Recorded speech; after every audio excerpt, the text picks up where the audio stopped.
Camila and I'm representing the FASEA faculty of UL. We have been analyzing your company because we're interested in bringing a franchise to Ecuador. For us to do this, we deeply analyzed the industry in which you develop. We have specific politics that ensure the control of the environmental impact and that promote this type of practices as long as they meet the proper techniques.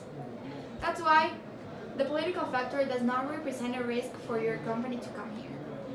The majority of policies are imposed by the Ministry of the Environment.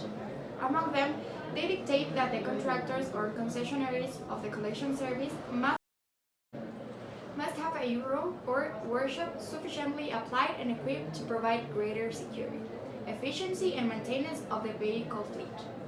In addition, any work or project of this industry must be reviewed prior to its execution by the state agencies.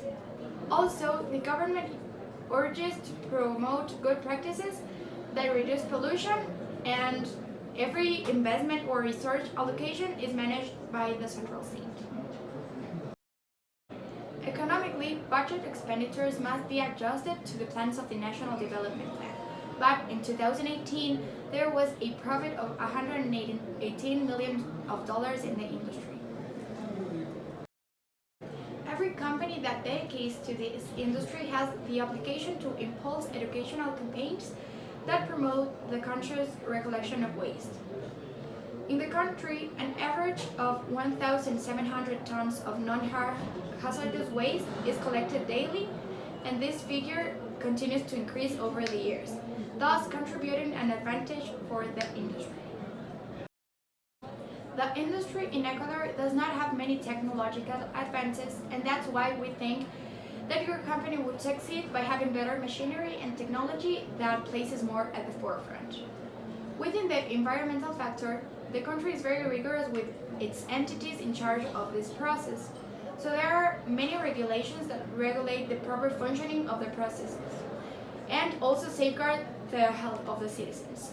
All the plants that are dedicated to this activity must have operating authorizations and must establish an optimum frequency for the collection and the transport by sectors, this way preventing waste from being altered and causing adverse health conditions.